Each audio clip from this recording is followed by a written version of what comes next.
سلام زغبركم تخاتلتنا خمي تعلو امباركس نايز ساعات السيانات حيزة متجكم اللخو مجمرتاقن ارست زينا بعد غيح من استراب تبحري نتمهر كوليجات سيمينار هيبو مربات مبل سلسان عمد كننات النت يجمر كم زلو تقاليسو نابرو عند زقعز زلو سدتنياتات قفا خجمري توهيلو كابتون بحماس جوز تحيزهم زلو هذا اسرائيلون هذا امريكان بهوت مرلوم ترقاقيتون كالوتن زبلو زياناتات حيزنا ميزيناكم لنا سناي مكتتال ናብ ሩዋንዳ ንዝግዕዙ ስደተኛታት ግፋ ጅመሪው ተባሂሉ ናብ ሩዋንዳ ዝግበሩ ቀዳሞት በረራታት ንምድላው ኣብ ውሽጢ ሰሙናት ስደተኛታት ከፊፍ ካብ ቀይዲ ምእታው ክጅመር ምዃኑ ቤት ጽሕፈት ውሽጣዊ ጉዳያት ወጻኢ ኣፍሊጡ እዚ ዝተባህለ ዘጋርዲያን ስደተኛታት ካብ ሎሚ ሰኒ ጀሚሩ ናብ መጽንዕ ማእከላት ክሰጋገሩ ከም ዝጀመሩ ድሕሪ ምግላጽ እዩ ቤት ጽሕፈት ውሽጣዊ ጉዳያት መንግስቲ ነቲ ፖሊሲ ንምትግባር ናብ ናይ መወዳእታ ምዕራፍ ይኣትሎ ኢሉ ኣብ ግላስጎ ዝመደበሩ ጠበቓ ሰብኣዊ መሰላት ዓምር ኣንዋር ካብሎም ሶኒን ድሓር ሓተት ተዕቕባ ኣብ ቀይዲ ምእታው ክጅመር ምዃኑ ከም ዝተነግሮ ገሊጹ ኣሎ ኣብ ዝቕፅሉ መዓልትታት ኣብ መላእ ዓዲ እንግሊዝ ዝካየድ ተቃውሞ ኣብ ጎደና ኬንሙር ክጅመር ትፅቢት ከም ዘለዎ ገሊጹ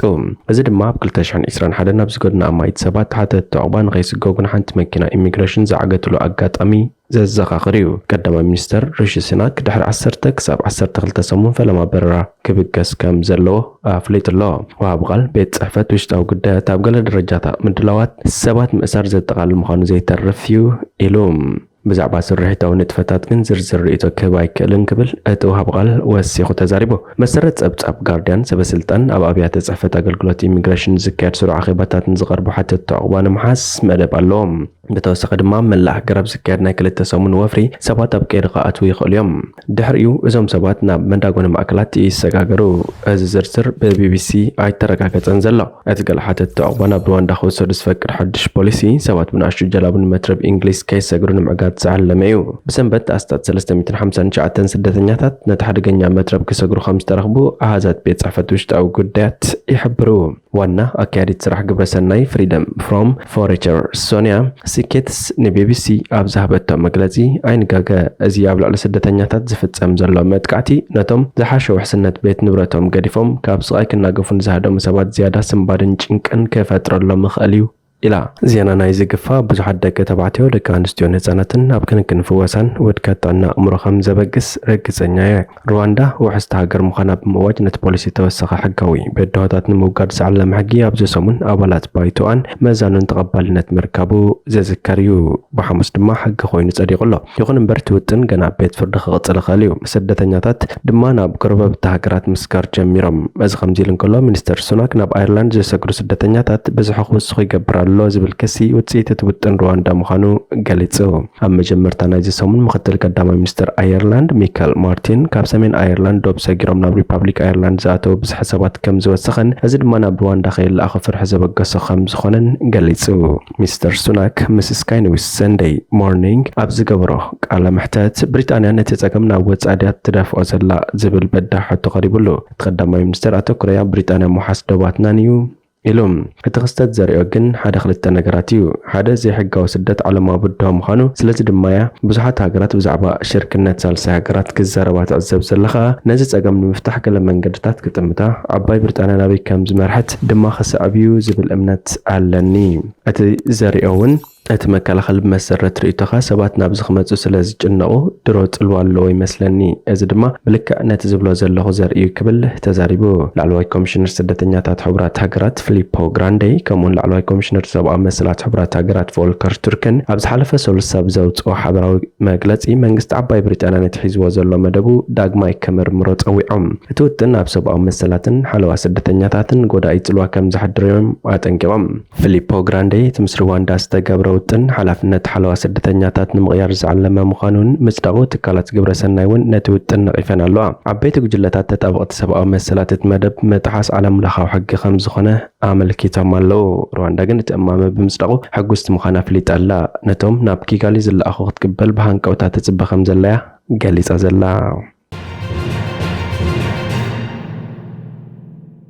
بعد قيح منستر هابت بحرين تمهر كوليج سيمينار هيبو منستر هابت بحري أتتول دغلاتي نتمهرن ممهرن كوليج النكداو المحبرة وسنفلتات عد قيح أبتر أمهر من سيام عبال صلات بحري السيمينار كايدو أبتر 24 ميازان لحموش متابلات محبرة سبت كوليج استوهب السيمينار منستر تولده أب حافش أولي لقيح بحرنا قداسنتون تاريخهم عبال صلات هابت بحري إرترا بمسرات بحريان نتفتاتون علاماتاتن تلقون منستر هابت بحري هاقراو شتوتات صلات بحري عقابن زلقات تقاقمان صقاتات بحري عقور تحزو صقاتات بحري إرترا كمون قبل معتا وفرتات صلات هابت بحرن توريزم أقداسنت قيح بحرين سفيح مغلطي هيبو እቲ ሚኒስትሪ ነጽላት ዝብ ዝምልከት ሕጋጋትን መምርሕታትን እናውፀ ቁርዒ ምሕደራን ንመጻወል ርታታ ብግምት ዘእተወን ዘለቕነት ዘለዎን ጥንቁቕ ኣጠቓቕማን ንኽህሉ ክሰርሕ ምጽንሑ ዘጠቐሰ ሚኒስተር ተወልደ ኣብዚ መዳይ እዚ ተራ ብቑዕ ትምህርቲ ዝቐሰመ መንእሰይ ይወሳኒ ምዃኑ ኣገንዚቡሎ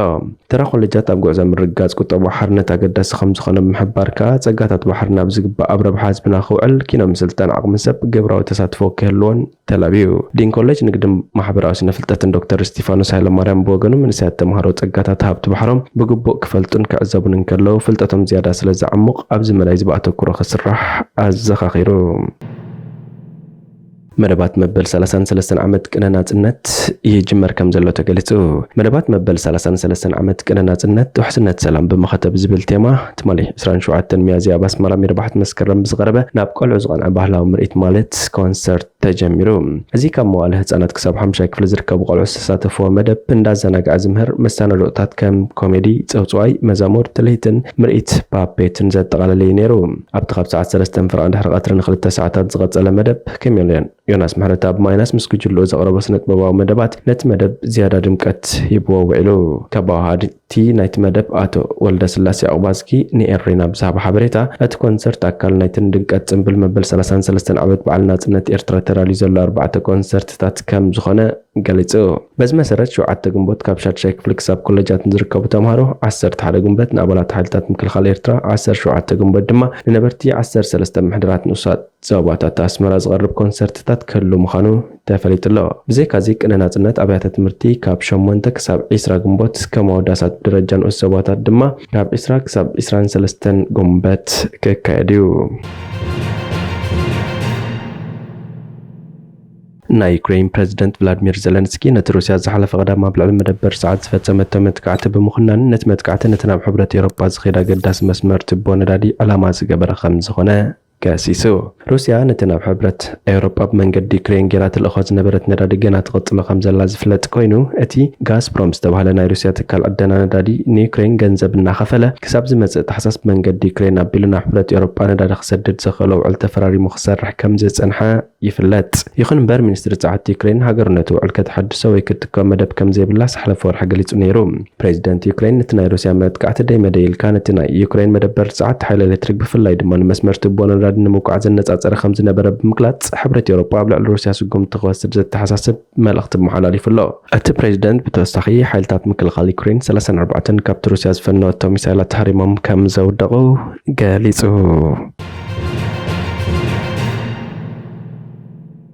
ካብቶም ብሓማስ ጆቶ ተታሒዞም ዘለው ሓደ እስራኤላውን ሓደ ኣሜሪካውን ብህይወት መላኦም ተረጋጊጹ ብሓማስ ዝተዘርግሐ ቪድዮ ካብቶም ብሓማስ ጆቶ ተታሒዞም ዘለው ሓደ ኣሜሪካውን ሓደ እስራኤላውን ኣብ ጋዛ ብህይወት ከም ዘለው ኣረጋጊጹ እቲ ቪድዮ መዓስ ከም ዝተሳለ ዝሕብር ምልክት እኳ እንተዘይሃለዎ እቲ ኣብቲ ቪድዮ ዘሎ እስራኤላዊ ዑማር ሚራን ግን ን202 መዓልታት ከም ዝተኣስረ ይገልጽ ኣሜሪካዊ ኪት ሲግል እውን ኣብ መደረኡ ነቲ ቅድሚ ሓደ ሰሙን ዝተኸብረ በዓል ኣይሁድ ጠቒሱ እዚ ድማ እቲ ቪድዮ ኣብ ቀረባ እዋን ከም ዝተቐድሐ ዘመልክት ምዃኑ እዩ ዝግለጽ ዘሎ ክልቲኦም ወገናት ሓማስ ብሸውዓተ ጥቅምቲ ኣብ ልዕሊ እስራኤል ሃንደበታዊ መጥቃዕቲ ኣብ ዝፈጸመሉ ጆሆ ዝሓዞም እዩ ነቲ ቪድዮ ስዒቡ ስድራቶም ጆሆ ዝተታሕዙ ሰባት መንግስቲ እስራኤል ምስ ሓማስ ብምዝራብ ነቶም ጆሆ ዝተታሕዙ ሰባት ነጻ ከውፅኦም ጸዊዖም ሓማስ ነቲ ስእሊ ናይቶም ጆሆ ዝተታሕዙ ሰባት ዘውፅኦ ኣብ መንጎ እስራኤልን ሓማስን ሓድሽ ስምምዕ ምቁራጽ ተኽሲ ይካየድ ከም ዘሎ ኣብ ዝተገልጸሉ እዋን እዩ ንክልቲኦም ወገናት ዝተሽምግል ዘላ ግብፂ ኣዛተይቲ ናብ እስራኤል ከም ዝሰደደት ድማ ይንገር ኣሎ እንተኾነ ተሽምግልና ዓወት ክኸውን እንተኮይኑ እስራኤል ኣብ ራፋሕ ተካይዶ ዘላ መሬታዊ ስርሒታት ደው ከተብል ሓማስ ካ ነቶም ጆሆ ሒዝዎም ዘሎ ነጻ ክፍንዎም ኣለዎ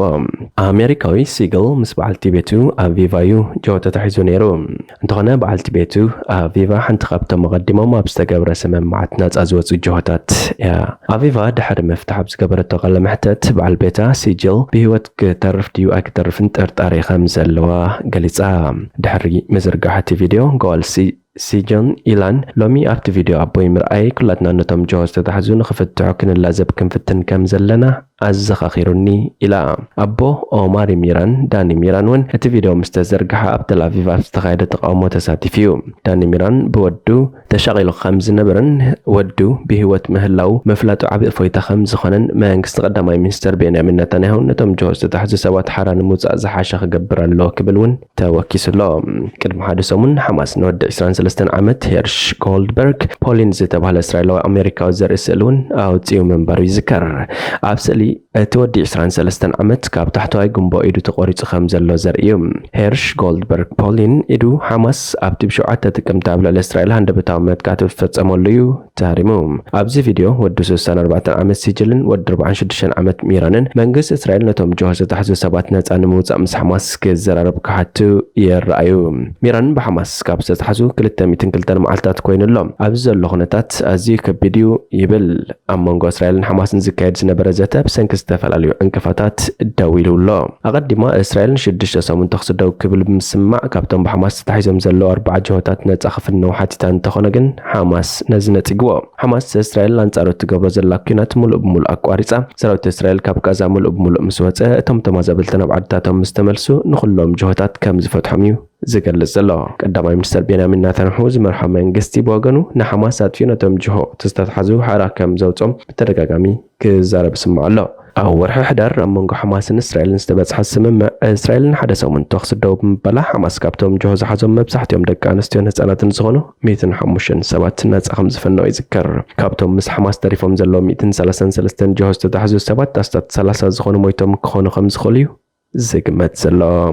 እምበርከስ ዝኸበርኩም ተኸታተልትና ናይዚ ሰዓት እዚ ዜናዊ መሰናዶ ናብዚ ፍፀም ሓደሽ ዜናታት ንምክትታል ሰብስክራይብ ሼር ላይክ ኮሜንት ምግባር ኣይትረስዑ ኢኹም ሰላም